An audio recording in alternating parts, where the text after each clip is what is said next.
नमस्कार, news India आप देख रहे हैं। मैं आपके साथ सागर मिश्रा। एक बड़ी खबर के साथ करेंगे शुरुआत। पीएम नरेंद्र मोदी के वाराणसी दौरे का दूसरा दिन है। पीएम काशी को 19,000 करोड़ की सौगात देंगे। सरवेद मंदिर का उद्घाटन करेंगे पीएम मोदी सरवेद मंदिर आज पहुंचेंगे। दुनिया का सबसे बड़ा मेडिटेशन सेंटर, 20,000 लोग जहां पर एक साथ योग कर सकेंगे, ध्यान लगा सकेंगे। 64,000 स्क्वायर फीट में फैला है सर्वदेव मंदिर।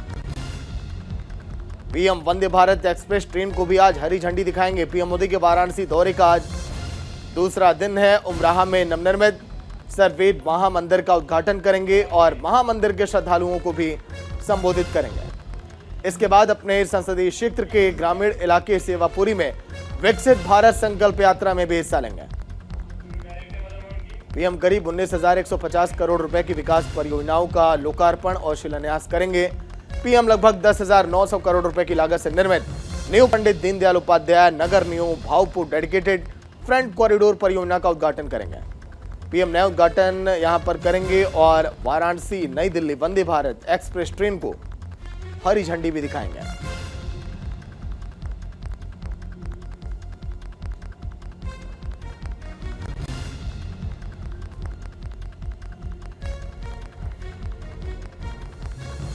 विकसित भारत संकल्प यात्रा में भी पीएम आज शामिल होंगे।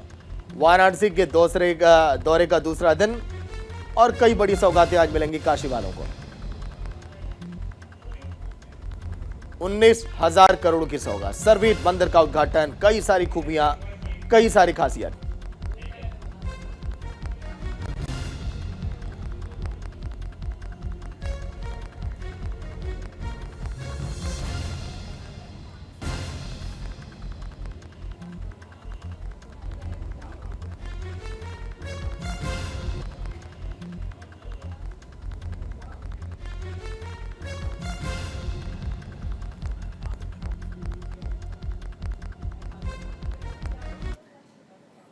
तो देखिए, पीएम नरेंद्र मोदी के काशी के दौरे का आज दूसरा दिन है। कितना ये खास है। देश का सबसे बड़ा मेडिटेशन सेंटर होगा सर्वेद मंदिर। इसकी एक खूबी, इसके साथ ही साथ 2,000 से भी ज्यादा लोग एक साथ यहां पर योग कर सकेंगे। वहीं आगे अगर बात करें तो मंदिर में मकराना पत्थर पर सर्वेद के दोहे भी अंकित है। ये खूबियां किस तरह से लोगों का मन ये आकर्षित करेंगी अपनी तरफ। बेहद अनोखा ये है सर्वेद महामंदिर। लोगों का हुजूम यहां पर उमड़ेगा इस मंदिर को देखने के लिए। विश्व भर में इस मंदिर की अब चर्चाएं हो रही हैं। तमाम सैलानी यहां पर पहुंचेंगे इस भव्यता को देखने के लिए। इस मंदिर में आध्यात्म की साधना होगी। 20,000 लोग बैठकर जब योग करेंगे तो अंदाजा आप लगाइए कि वहां की तस्वीरें कितनी दिलचस्प होंगी। 64,000 वर्ग फीट में फैला यह मंदिर और भी कई खूबियां। देखिए, शिल्प और आधुनिक तकनीक के अद्भुत तालमेल का प्रतीक है यह मंदिर। एक तरफ मंदिर, एक तरफ काशी की भव्यता। पीएम नरेंद्र मोदी के काशी दौरे का दूसरा दिन। सहयोगी मदन मोहन लाइव जुड़े हैं पूरी जानकारी के साथ। मदन, तैयारियां देखिए बहुत जोरों पर रही पीएम के स्वागत को लेकर, लेकिन उतनी बड़ी बड़ी सौगातें भी मिली हैं काशी वालों को। मदन, बिल्कुल ये बताना चाहूंगा कि प्रधानमंत्री नरेंद्र मोदी जब भी से काशी आते हैं तो काशी की जनता को जो है हजारों रुपए की सौगात देते हैं। उसी में आज पीएम का जो है दूसरा दिन है जो काशी में उन्होंने प्रवास किया। लगभग 25 घंटे तक पीएम का जो है कार्यक्रम है और 14 से ज्यादा घंटे जो है वो अपने काशी वासियों के साथ बिताएंगे। वहीं अगर हम बात करें तो आज लगभग 10:45 पर पीएम जो है बरेका गेस्ट हाउस से जो है स्वर्ण मंदिर जाएंगे, जहां पर वो स्वर्ण मंदिर का जो है उद्घाटन करेंगे। तो आपको ये बता दो कि स्वर्ण मंदिर की खासियत, सबसे बड़ी बात है कि ये 64,000 स्क्वायर फीट में ये फैला हुआ मंदिर है और लगभग इसकी ऊंचाई जो है 108 फीट है। 7 मंजिला ये इमारत जो है अपने आप में जो है एक खूबसूरती बतौरता है, क्योंकि ये कमल के फूल की आकृति का ये मंदिर है और इस पे लगभग 20,000 योग करने की लोग जो है एक साथ योग कर सकते हैं। तो आज प्रधानमंत्री नरेंद्र मोदी वहां पर जाएंगे और जाकर के उसका उद्घाटन करेंगे। वहीं हवन कुंड बनाए गए हैं जहां पे लगभग कहा जाए तो 20,000 लोग जो है उसमें शामिल होंगे और उसमें पीएम जो है हवन कुंड में जो है आहुति डालेंगे। तो आज पीएम जो है एक काशी वासियों को जो है एक नई सौगात के तौर पर स्वर्ण मंदिर भी उसमें दे रहे हैं और उसके बाद जो है पीएम जो है कहा जाए तो काशी को जो है वंदे भारत की दूसरी सौगात जो है काशी वासियों को देंगे। तो इस तरह से प्रधानमंत्री लगभग जो है 19,150 करोड़ रुपए की योजनाओं का लोकार्पण व शिलान्यास करेंगे और काशी की जनता को एक बड़ी सौगात देंगे। उसके बाद पीएम जो है कहा जाए तो शिवापुरी खंड में जो है बड़की गांव पड़ता है, वहां पे जाएंगे, वहां पर जाकर के जनसभा को संबोधित करेंगे। संबोधित करने के बाद जो है वो दिल्ली के लिए रवाना हो जाएंगे। लेकिन खास बात ये है कि जब प्रधानमंत्री नरेंद्र मोदी जब जैसे काशी पे कल पहुंचे, काशी में जो है उनका भव्य स्वागत किया गया। बाबतपुर एयरपोर्ट से जैसे ही वो निकले हैं तो हजारों की संख्या में सड़क के दोनों किनारे लोग मौजूद थे। पीएम का स्वागत जो है फूल पुष्प वर्षा और ढोल नगारों के साथ किया गया। काशी की परंपराओं के साथ, हर हर महादेव के साथ जो है पीएम का स्वागत किया गया। और इस तरह से जो है आज पीएम का दूसरा दिन है और उसी तरह से तैयारी आज भी जो है पीएम के को लेकर के है। तो ये जो है पीएम जब भी काशी आते हैं, काशी की जनता को ये कह करके उसमें करते हैं कि अपनी काशी, और यहाँ के लोग जो है मतलब उन्होंने ठीक है। लेकिन मदन, आज दिन भर कार्यक्रम कैसे चलेगा पीएम नरेंद्र मोदी का? कब मंदिर का उद्घाटन होगा, कब वंदे भारत को हरी झंडी दिखाएंगे? एक बात सिलसिलेवार तरीके से मदन। हाँ, बिल्कुल। जिस तरह से मैं पहले बताया सागर कि यहाँ से 10:45 का पीएम का जो प्रोटोकॉल जो आया है, तो वो स्वर्णवेद मंदिर जाएंगे। स्वर्णवेद मंदिर में लगभग 2.5 घंटे तक जो है वहां पे मौजूद रहेंगे। जो सूत्रों से जो जानकारी मिल रही है कि 2.5 घंटे तक पीएम वहां मौजूद रहेंगे। तमाम वहां पे जो हवन कुंड जो बनाए गए हैं उसमें आहुति देंगे। उसके बाद वहां पे मौजूद लोगों के साथ जो है वो संवाद करेंगे, या कहा जाए तो उसको संबोधित करेंगे। तो उसके बाद जो है यहाँ से वो बड़की पहुंचेंगे, जो सेवापुरी विकास खंड में जो पड़ता है, वहां पे जाके जनसभा को संबोधित करेंगे। और वहां से जो है कहा जाए तो वंदे भारत ट्रेन और जो अन्य जो 37 जो योजनाएं हैं उनका लोकार्पण व शिलान्यास जो है प्रधानमंत्री करेंगे, जिसमें से 24 का पीएम के हाथों लोकार्पण होना है और 13 जो है उनका शिलान्यास जो है पीएम आज करेंगे। तो लगभग कहा जाए तो पीएम जो है 25 घंटे तक अपने संसदीय क्षेत्र में जो है उन्होंने प्रवास किया है और 14 से ज्यादा घंटे जो है आज उन्होंने काशी वासियों के साथ बिताया। वहीं काशी तमिल संगमम ट्रेन का जो है कल उन्होंने लोकार्पण किया और उनको हरी झंडी दिखा करके उनको रवाना किया। और बात करें कि जिस तरह से लोकसभा का चुनाव है 2024 से पहले जो है ये पीएम जो है यहाँ से शंखनाद भी मतलब उन्होंने किया है, क्योंकि जिस तरह से उत्तर और दक्षिण को जो है पीएम ने जिस तरह से साधने का उसमें किया। तमाम जो तमिल के जो लोग यहाँ पे मौजूद थे उनको कहा कि तमिल और काशी के लोग जो है शिव और जो वहां मदन, आगे आपसे अपडेट लेते रहेंगे जब जब पीएम उद्घाटन करेंगे, कार्यक्रम में शामिल होंगे। शुक्रिया पूरी जानकारी के लिए। एक और बड़ी खबर, मध्य प्रदेश की 16वीं विधानसभा के सत्र का आगाज आज से शुरू होगा। विधानसभा का शीत सत्र, सदन में जीते हुए विधायक यहां पर शपथ लेंगे, पद और गोपनीयता की शपथ यहां लेंगे। मध्य प्रदेश की 16वीं विधानसभा के सत्र का आगाज, और जो भी विधायक जीते हुए हैं आज वो शपथ लेंगे। शुरू होगा विधानसभा का सत्र, जहां पर दोनों पक्षों के विधायक शामिल होंगे। जीते हुए विधायक यहां पर शपथ लेंगे और मुख्यमंत्री मोहन यादव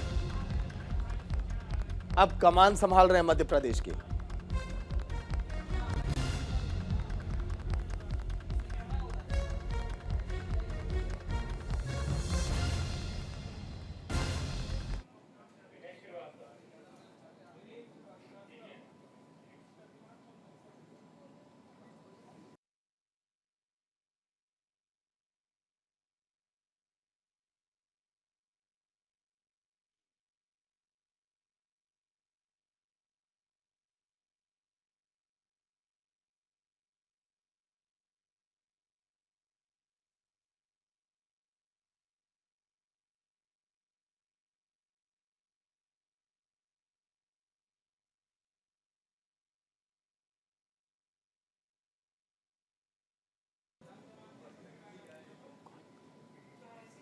विनय श्रीवास्तव सहयोगी लाइव जुड़ गए हैं पूरी जानकारी के साथ। विनय, ताजा अपडेट क्या है आज के सत्र के आगाज को लेकर?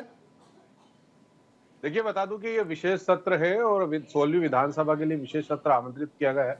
इस सत्र में जितने भी नव निर्वाचित जो विधायक आए उनका शपथ ग्रहण होगा यहाँ पर, और उसके बाद 20 तारीख को जो राज्यपाल है उनका अभिभाषण होगा यहाँ पर। तो विशेष सत्र है, 3 दिन के लिए बुलाया गया है। साथ ही जो अस्थायी एक बजट होता है, जो आगामी बजट सत्र, शीतकालीन सत्र जब आएगा अगला, और जब तक जो बजट साल भर का जो पेश होना है मार्च में, उसके पहले फरवरी मार्च में, उसके पहले एक अनुपूरक बजट भी इस सत्र में पेश किया जाएगा, ताकि ये जो 1 और 2 महीने की जो कयावत है मध्य प्रदेश की आर्थिक रूप से चलाने की, वो भी यहाँ पर किया जा सके। तो इस तरीके से एक विशेष सत्र 4 दिन के लिए बुलवाया गया है, जो कि आज से शुरू हो जाएगा। आज शपथ के बाद जो मौन है, जो इस समय दिवंगत हो गए हैं, उनको उनके उसमें मौन रखे और फिर आज तो ये जल्दी खत्म हो जाएगा, लेकिन कल ये सत्र पूरा लगने की उम्मीद है।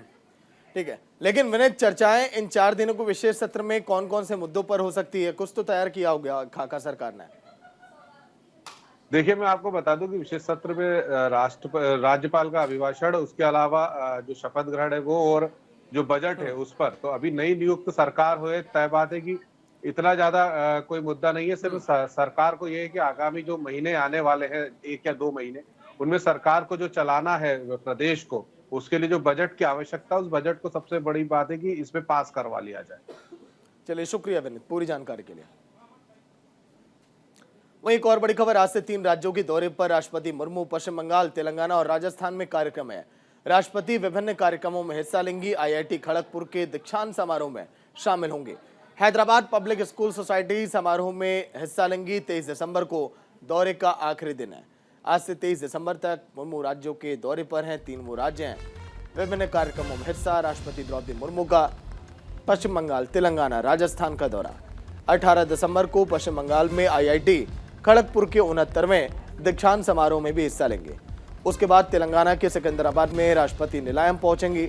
19 दिसंबर को हैदराबाद पब्लिक स्कूल सोसाइटी के शताब्दी समारोह की शोभा बढ़ाएंगे। महामहिम 20 दिसंबर को तेलंगाना के पोचमपल्ली में हथकरघा और कताई इकाई के साथ ही साथ वस्त्र मंत्रालय की थीम मंडप का भी दौरा करेंगे। दीपक सहयोगी लाइव जुड़े हैं पूरी जानकारी के साथ। दीपक, राष्ट्रपति द्रौपदी मुर्मू का दौरा कितना खास है, कहां कहां पर किन कार्यक्रमों में शामिल होंगे, बताइएगा दर्शकों को। दीपक जी बिल्कुल, 18 दिसंबर से 23 दिसंबर तक का जो है 3 राज्यों का दौरा बना है अभी वर्तमान के अंदर। और इसके अंदर 18 दिसंबर से 23 दिसंबर के अंदर तेलंगाना, राजस्थान और पश्चिम बंगाल का ये दौरा बना है, जिसके अंदर सबसे पहले 18 दिसंबर के यानी कि आज जो है IIT खड़गपुर में 59वें दीक्षांत समारोह के अंदर शामिल होने का प्रोग्राम है उनका। और 19 दिसंबर को हैदराबाद पब्लिक स्कूल में सोसाइटी के जो शताब्दी समारोह के अंदर शामिल होने का प्रोग्राम है। 23 तारीख को जो प्रोग्राम है वो राजस्थान के अंदर पोखरण के अंदर लाइव फायरिंग देखने का प्रोग्राम है। और इसके अलावा जो 20 दिसंबर को तेलंगाना के जो पोचमपल्ली के अंदर हथकरघा में कताई इकाई के साथ साथ कपड़ा मंत्रालय से जुड़े हुए जगहों पर भी वो उनका जाने का प्रोग्राम है। तो ये बहुत ही महत्वपूर्ण है। इसके अंदर जो है लोगों के अंदर और साथ के अंदर सभी लोगों के अंदर इसको देखकर उत्सुकता देखी जा रही है। और लगातार 5 दिन के दौरे से कई नई जगहों पर जाने के साथ साथ जो है अलग अलग विषयों के ऊपर भी बातचीत की जाएगी, वहाँ के लोगों से मुलाकात की जाएगी। और राजस्थान का दौरा इसलिए महत्वपूर्ण हो जाता है कि पोखरण को कौन नहीं जानता, उस जगह को हर कोई जानता है। तो वहाँ पर लाइव फायरिंग जो है देखने के लिए वहाँ पर पहुंचेंगे। और 23 दिसंबर को ये प्रोग्राम होने वाला है। चलिए, शुक्रिया पूरी जानकारी के लिए दीपक। तो बंगाल में कार्यक्रम, राजस्थान में कार्यक्रम, राष्ट्रपति द्रौपदी मुर्मू का जहां पर पहुंचेंगी और कई कार्यक्रमों में शामिल होना है। 23 दिसंबर राष्ट्रपति मुर्मू के दौरे का आखिरी दिन होगा। IIT खड़गपुर में भी 69वें दीक्षांत समारोह में हिस्सा लेंगी। तेलंगाना के सिकंदराबाद में भी राष्ट्रपति निलायम पहुंचेंगे।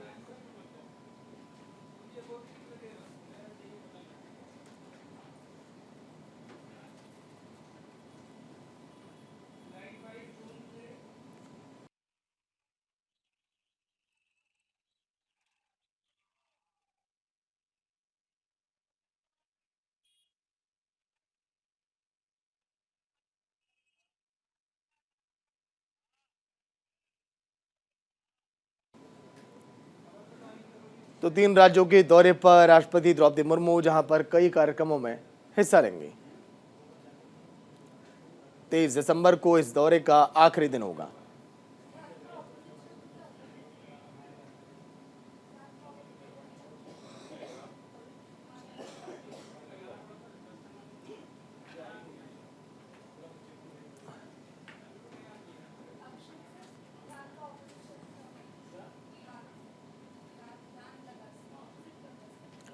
एक और बड़ी खबर, जन्मभूमि मामले पर सुनवाई। इलाहाबाद हाई कोर्ट में इस मामले की सुनवाई होगी। कोर्ट ने एडवोकेट कमीशन को मंजूरी यहां पर दी है। आज कमीशन का प्रारूप यहां पर तय हो सकता है। मथुरा में ईदगाह श्री कृष्ण जन्मभूमि प्रकरण में इलाहाबाद हाई कोर्ट में आज सुनवाई होगी। पिछली सुनवाई में हाई कोर्ट ने सर्वेक्षण के लिए एडवोकेट कमीशन की मंजूरी दी थी।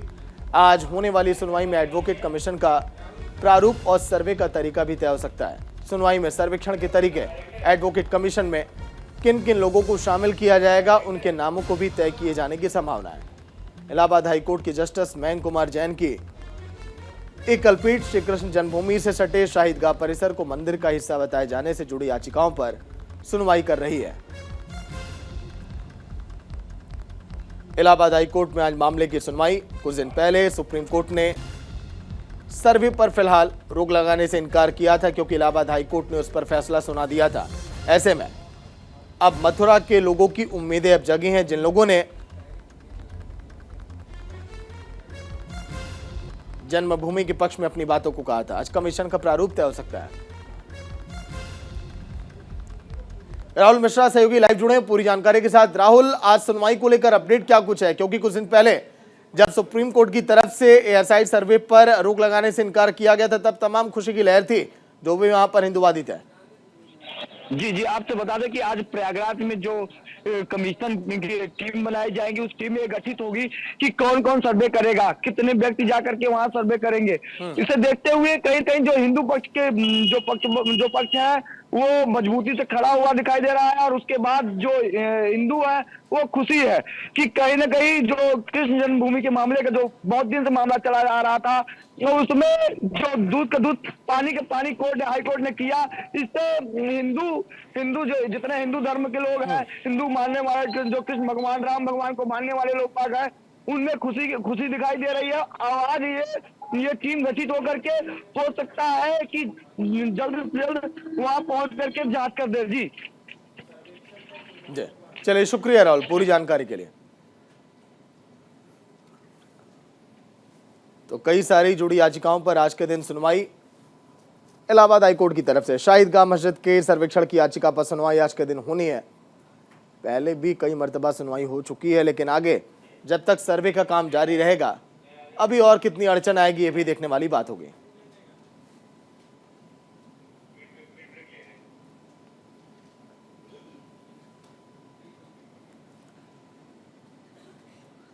चलिए, वक्त है बुलेटिन में एक छोटे से ब्रेक का, जल्द हाजिर होंगे।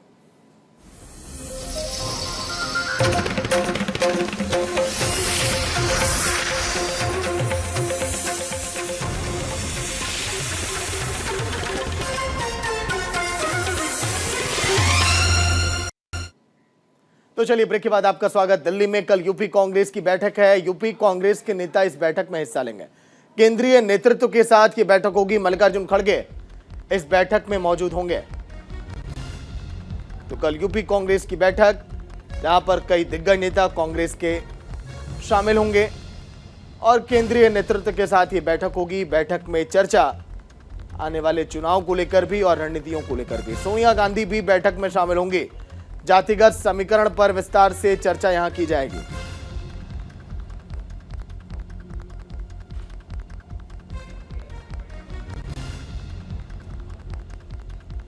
दिल्ली में आज यूपी कांग्रेस की बैठक, और इस बैठक में तय किया जाएगा एजेंडा, क्योंकि बीजेपी तैयारियों में जुटी है चुनाव को लेकर। ऐसे में कांग्रेस भी अब फूक फूक कर कदम चल रही है और देख रही है कि आखिर कैसे साधा जाए इन राज्यों को जहां पर है सबसे ज्यादा लोकसभा सीटें, 80 लोकसभा सीटें उत्तर प्रदेश में। ऐसे में कांग्रेस नहीं चाहती कि इस राज्य में निराशा हाथ लगे, क्योंकि जिसने यूपी जीत लिया वो दिल्ली की गद्दी पर समझ जाइए बैठ गया। अभिनव पांडे संवाददाता लाइव जुड़े हैं पूरी जानकारी के साथ। अभिनव, बैठक को लेकर ताजा अपडेट क्या है? देखिए, बिल्कुल मैं बता दूं कि अजय राय जो कि यूपी कांग्रेस के जो प्रदेश अध्यक्ष हैं वो आज दिल्ली पहुंचे हुए हैं। दिल्ली में एक बड़ी बैठक है आगामी लोकसभा चुनाव 2024 को लेकर, और उसमें उत्तर प्रदेश सबसे महत्वपूर्ण है। 80 लोकसभा सीटें हैं, लेकिन 80 की 80 पर ये कांग्रेस भी जानती है कि 80 पर लड़ाना और 80 पर प्रत्याशी खड़ा करना ये एक बहुत बड़ी जो है चुनौती है। चुनौती इसलिए है क्योंकि संगठन मजबूत नहीं है। संगठन जिस तरह से बिखराव में है, उस तरह से अजय राय इसको बखूबी जानते हैं। उत्तर प्रदेश में गठबंधन हम किसके साथ, कांग्रेस के साथ अगर इंडिया गठबंधन के साथ अगर चल रहे हैं तो उसमें कौन कौन सी सीटें हैं, क्योंकि अगर आप देखिए तो इस समय अखिलेश यादव और कांग्रेस में तो वैसे ही तनातनी इसलिए है क्योंकि मध्य प्रदेश चुनाव में आपने देखा कि अखिलेश के साथ किसी भी प्रकार का कांग्रेस ने कंप्रोमाइज नहीं किया। बहुत ज़्यादा अहंकार में थी कांग्रेस की, वहाँ पे उनकी पूर्ण बहुमत की सरकार बनेगी।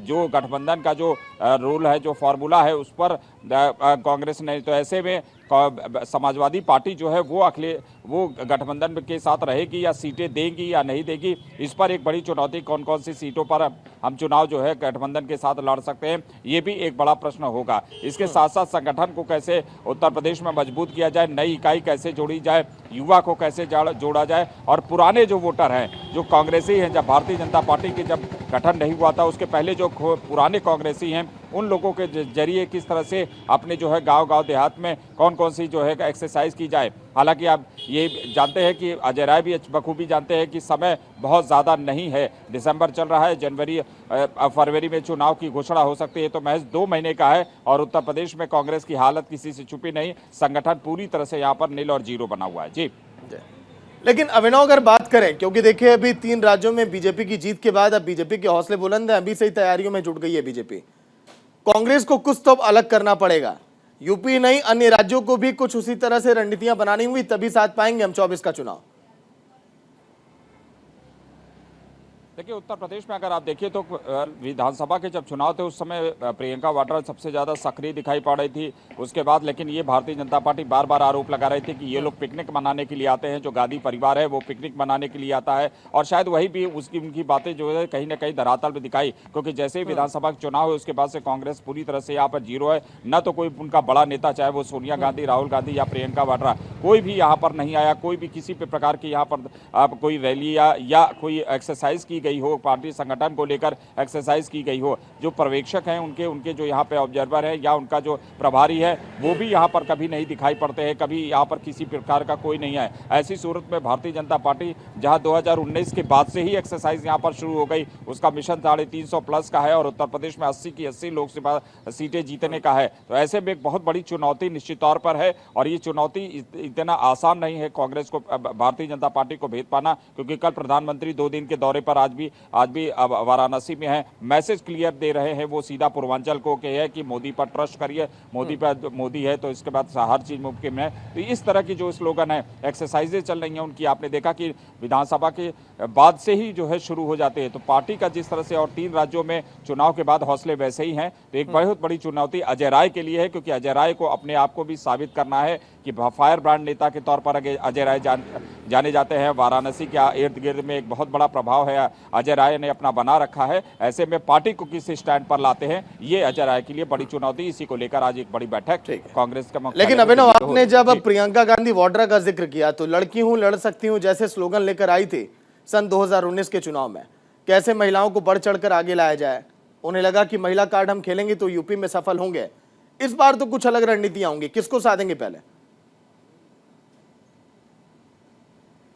देखिए अगर आप देखिए तो मध्य प्रदेश में जिस तरह से शिवराज सिंह चौहान ने जो है वो महिला कार्ड खेला, और उसके बाद आपने देखा कि सफलता जो है जिस तरह से हुई लाडली बहन योजना को लेकर, ऐसे में प्रियंका वाड्रा उससे पहले बेटी बचाओ बेटी पढ़ाओ वाली योजना को लेकर यहाँ पर आई, तमाम जो है लड़कियों को, महिलाओं के साथ वो गई। इसके अलावा जो है लखीमपुर खीरी में कांड हुआ, आपने देखा कि स्कूटी पर वो जाती हुई दिखाई पड़ रही थी, जिस भी रैली में थे वो भागते हुए बहुत ज़्यादा एग्रेसिव थी 2022 के विधानसभा चुनाव को लेकर। लेकिन उसके बाद से जो है आप देखिए तो उसके बाद से किसी प्रकार का कोई एक्सरसाइज नहीं हुई, नदारत है यहाँ पर ढूंढ रहे हैं। इसके अलावा अमेठी में अगर बात की जाए तो अमेठी देखिए जिस तरह से अमेठी में एक बड़ा परिवर्तन वहाँ पर हो गया। स्मृति ईरानी वहाँ पर जीत गई, राहुल गांधी को वहाँ पर वायनाड जाना पड़ गया। इसके अलावा इस बार जो है ऐसा प्रतीत हो रहा है कि सोनिया गांधी जो है वो रायबरेली छोड़ सकती है और राज्यसभा से उच्च सदन पर चली जाए और ये सीट जो है वो अपनी बेटी के लिए छोड़ दे। लेकिन बेटी को अगर छोड़ती है तो बेटी को पहले से भी यहाँ एक्सरसाइज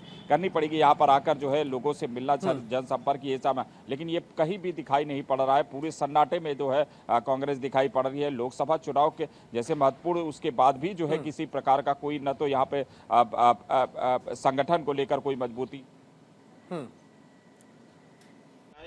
और कम से कम 138 रुपए हर घर से कांग्रेस के लिए मदद मांगी। शुरुआत कर रहे हैं, आज डोनेट फॉर देश करूंगा। इसी कड़ी को शुरू करते हुए हमारे दिल्ली प्रदेश अध्यक्ष अरविंदर सिंह लवली जी से कि donateinc.in जो कि एक स्पेशल डेडिकेटेड वेबसाइट इसके लिए बनाया है, जो inc.in के अंदर भी उपलब्ध है, लेकिन donateinc.in में ये है।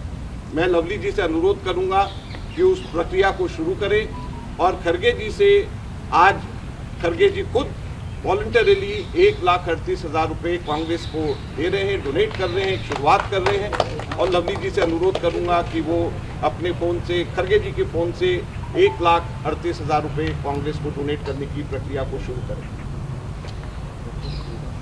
एक महीने की तनख्वाह गई। एक बार ऑडियो लगवा देते साथ में तो अच्छा था। आपके बोलने का फायदा नहीं होगा सर कुछ भी। ये खड़गे जी आगे आके बोलेंगे। अभी बोलेंगे मेरे बोल भाई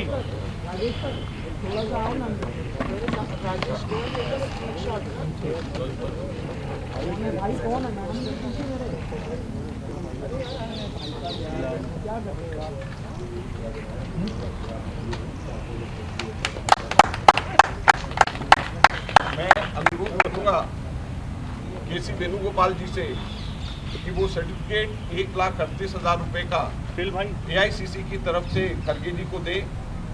ये सर्टिफिकेट हरेक जो भी व्यक्ति दान करेगा, डोनेट करेगा कांग्रेस पार्टी के लिए, ये certificate signed certificate Congress president का, जीएसओ का, ट्रेजरार का, तीनों के द्वारा साइन किया हुआ सर्टिफिकेट हरेक को मिलेगा। और ये 1,38,000 रुपये का सर्टिफिकेट वेणुगोपाल जी से मैं अनुरोध करूंगा कि ये खड़गे जी को प्रदान करें।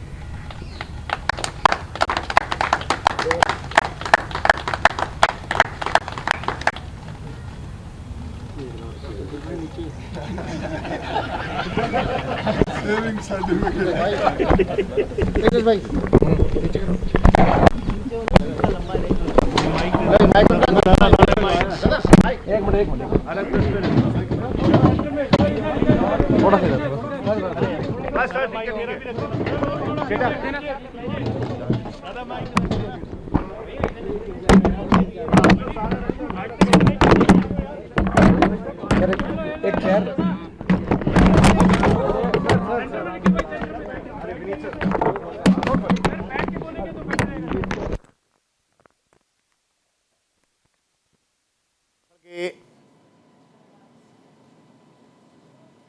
मौजूद हैं इस समय कि कैसे इस अभियान की शुरुआत की जाए और अब संदेश अब पहुंचाएंगे लोगों तक प्रेस कॉन्फ्रेंस के जरिए।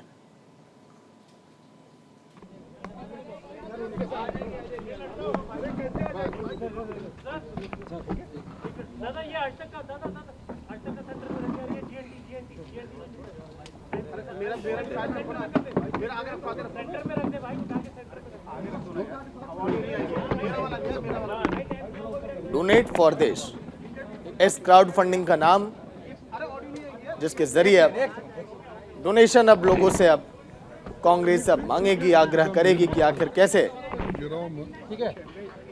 आगे बढ़ा जाए क्राउड फंडिंग के जरिए। अब लक्ष्य है कांग्रेस का चुनाव लड़ने का। इसको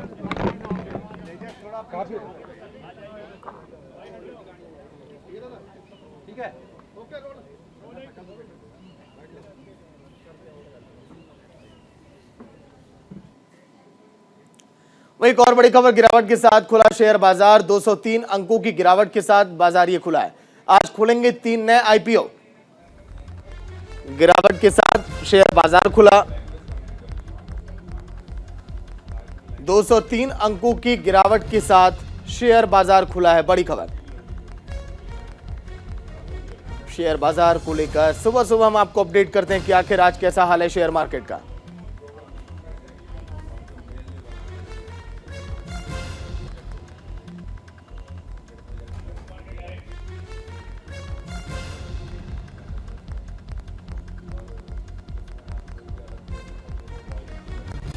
गिरावट के साथ शेयर बाजार खुला। 203 अंकों की गिरावट के साथ खुला है।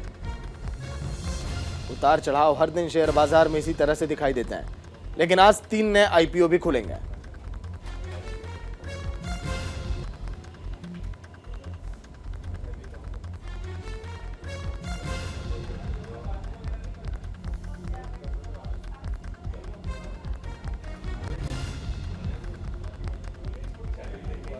शुभम पांडे हमारे सहयोगी लाइव जुड़े हैं पूरी जानकारी के साथ। शुभम, गिरावट के साथ शेयर बाजार खुला, पिछले 2 दिन ऐसा देखा नहीं गया, आज के दिन थोड़ी अलग है तस्वीरें शेयर बाजार की। शुभम,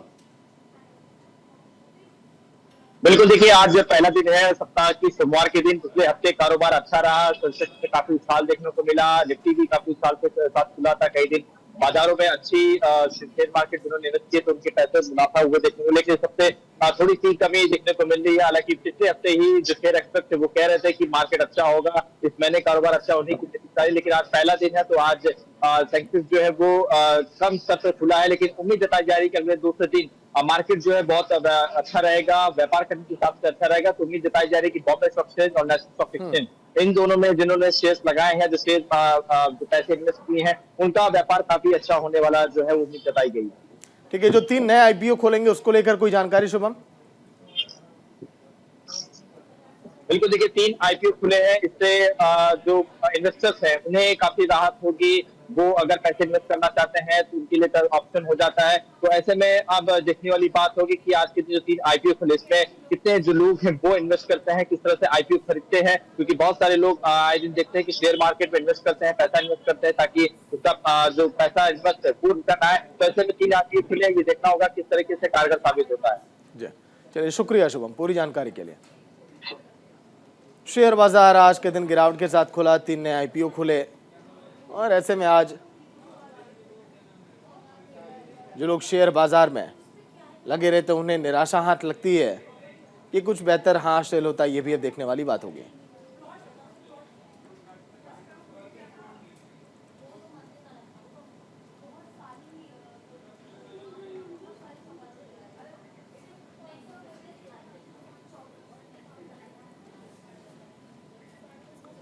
एक और बड़ी खबर, उत्तर भारत में कड़ाके की ठंड, पहाड़ों पर लगातार जमकर बर्फबारी हो रही है। बर्फबारी के बाद मैदानी इलाकों में भी ठंड बढ़ गई है। यूपी और बिहार में इस समय घना कोहरा छाया हुआ है। दिल्ली एनसीआर में भी पारा लुढ़का हुआ है। देश भर में सर्दी अपने चरम पर है और राष्ट्रीय राजधानी दिल्ली में तो तापमान गिरकर 8 डिग्री सेल्सियस तक पहुंच गया है। पूर्वी उत्तर प्रदेश और बिहार में भी घना कोहरा छाया हुआ है।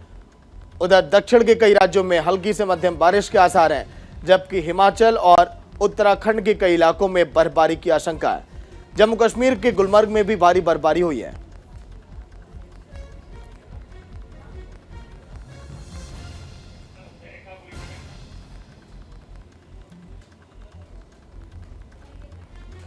तो उत्तर भारत में कड़ाके की ठंड, पहाड़ों पर भी लगातार बर्फबारी की वजह से जनजीवन अस्त व्यस्त है।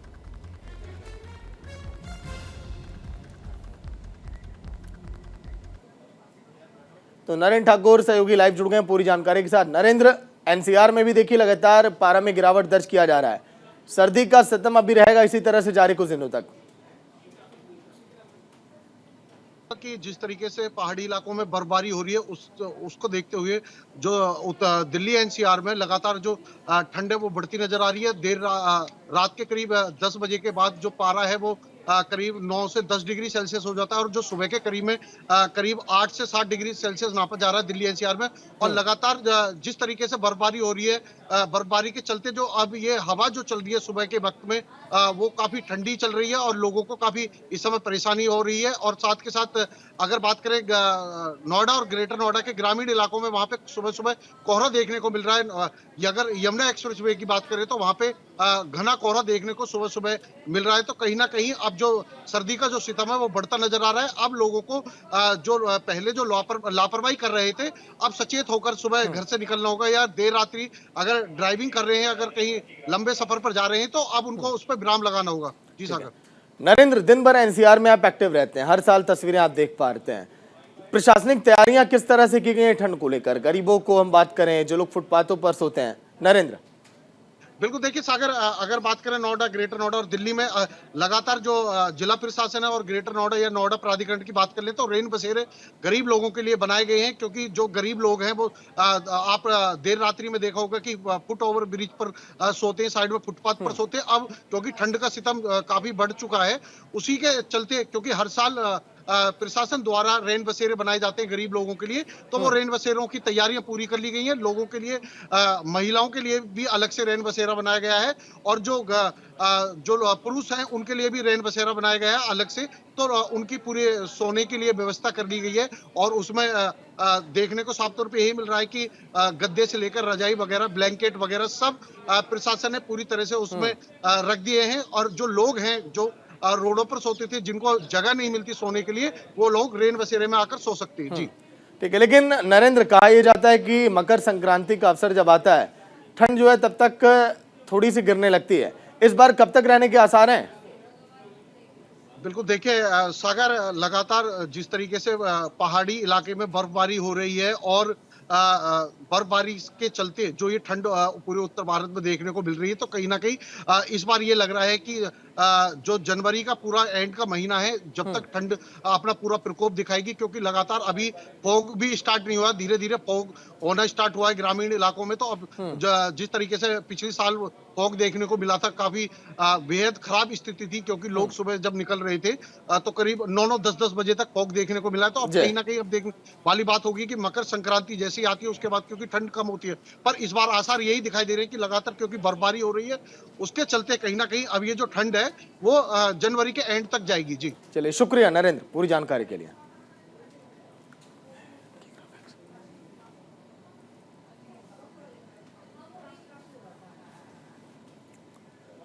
तो लगातार जिस तरह से घटता पारा, ये चिंता का विषय है।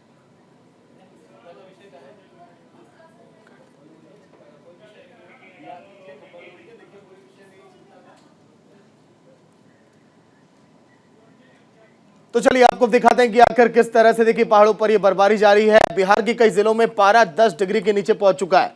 वहीं आगे अगर बात करें तो उत्तर भारत में कड़ाके की ठंड कहां पर है। दिल्ली में न्यूनतम तापमान 60 डिग्री सेल्सियस से दर्ज किया गया है। आने वाले दिनों में हो सकता है कि 2 से 3 डिग्री तक ये पहुंचे।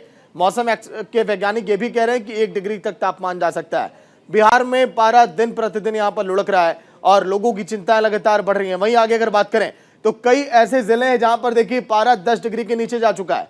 चाहे वो हम बिहार के कई जिले हों या फिर दिल्ली के कई इलाके हों, वहां पर भी ऐसे ही तापमान है। यूपी में भी बहुत बुरे हालात हैं इस समय ठंड को लेकर, इसीलिए सरकार भी उस तरह से तैयारियां की। अधिकतम तापमान 25 डिग्री दर्ज किया गया है। देखिए तमिलनाडु के कई जिलों की बात करें जहां पर बारिश के बाद कई शहरों में जलभराव जैसे हालात पैदा हो गए। बारिश के कारण और भी ज्यादा वहां पर ठंड बढ़ गई है।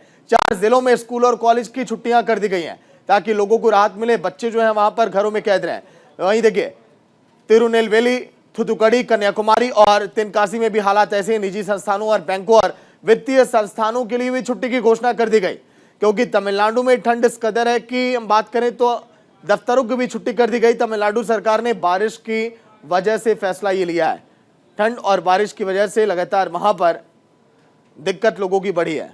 40 ऐसी झीलें हैं जो वहां पर भर गई और पूर्वी तटीय इलाकों में भी मन्नार की खाड़ी पर चक्रवाती हवाओं की चेतावनी दी गई है।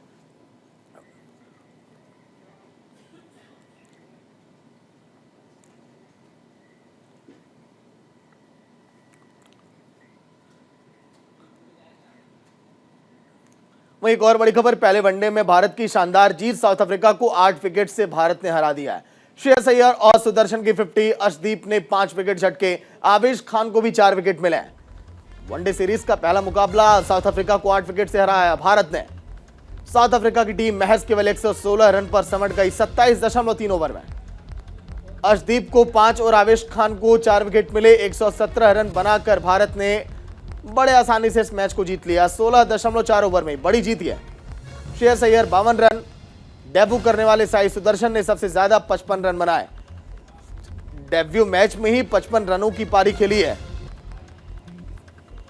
करण शर्मा दिल्ली से हमारे सहयोगी लाइव जुड़ गए हैं पूरी जानकारी के साथ। करण, वर्ल्ड कप में जो प्रदर्शन था भारत का साउथ अफ्रीका के खिलाफ, उसी तरह से बरकरार रहा कल के मुकाबले में। करण जी सागर, इस मैच से देखिए 3 ओवरवेलमिंग चीजें निकलकर सामने आई है। एक तो इंडिया का बहुत स्पेक्टेकुलर परफॉर्मेंस, दूसरा साई सुदर्शन का स्ट्रॉन्ग डेब्यू परफॉर्मेंस और तीसरा देखिए मोस्ट इंपॉर्टेंट जो मुझे लगता है अर्शदीप सिंह की बहुत स्ट्रॉन्ग कमबैक।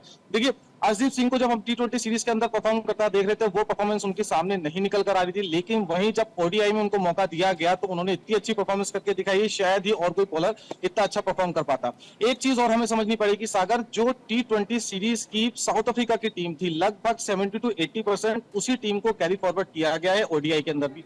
पर वहीं अगर इंडिया की बात करें तो इंडिया की लगभग 70 to 80% टीम डिफरेंट है। तो यही सोचा जा रहा था कि जो सूर्य कुमार यादव की टीम थी T20 की, अगर उसको कैरी फॉरवर्ड नहीं किया जाएगा और KL राहुल को जो टीम दी गई है, क्या वही टीम परफॉर्मेंस दे पाएगी? लेकिन वहीं टीम इंडिया ने 112 रन पर पूरी साउथ अफ्रीका को ऑल आउट कर ये दिखा दिया कि जो टीम इंडिया इस समय परफॉर्म कर रही है वो बहुत स्पेक्टेकुलर है, वो माइंड ब्लोइंग है। हालांकि रोहित शर्मा और विराट कोहली को फैंस ने काफी मिस किया, लेकिन टीम इंडिया की परफॉर्मेंस पर इस समय कोई भी ऐसा इफेक्ट देखने को नहीं मिल रहा है सागर। देखिए करण, T20 की हमने बात कर ली, वनडे की बात हम कर रहे हैं कल के मुकाबले को लेकर, और वर्ल्ड चैंपियनशिप जो टेस्ट का था उसमें भी भारत का शानदार प्रदर्शन हमने देखा था। मतलब कि तीनों फॉर्मेट में भारत के खेल में कितना निखार आया है। पिछले 1 सालों के क्रिकेट के स्तर में सुधार को जब हम देखते हैं तो ये पता चलता है। करण जी सागर, जो इसका सबसे बड़ा श्रेय है वो मुझे लगता है कि मैनेजमेंट को और बीसीसीआई को जाना चाहिए। जैसे विराट कोहली के पास तीनों फॉर्मेट की कैप्टनसी थी तो वो परफॉर्म भी नहीं कर पा रहे थे, और तीनों फॉर्मेट में टीम इंडिया अच्छा परफॉर्म भी नहीं कर पाती। लेकिन वहीं जब मैनेजमेंट ने अपनी स्ट्रेटेजी को बदला और ये जाना कि देखिए T20 के लिए अलग कैप्टन होना चाहिए, टेस्ट के लिए अलग होना चाहिए और ओडीआई के लिए अलग होना चाहिए, तो जब ये स्ट्रेटेजी अपनाई मैनेजमेंट ने और बीसीसीआई ने, तो आप देखिए कितनी स्पेक्टेकुलर परफॉर्मेंस निकलकर सामने आई है सागर। चलिए, शुक्रिया करण पूरी जानकारी के लिए। तो कल के मुकाबले में भारत की शानदार जीत, 3 मैचों की सीरीज थी, भारत 1-0 से आगे और भी बेहतर खेल दिखाने की उम्मीद है। छोटा सा ब्रेक, न्यूज़ इंडिया पर खबरें लगातार जारी हैं।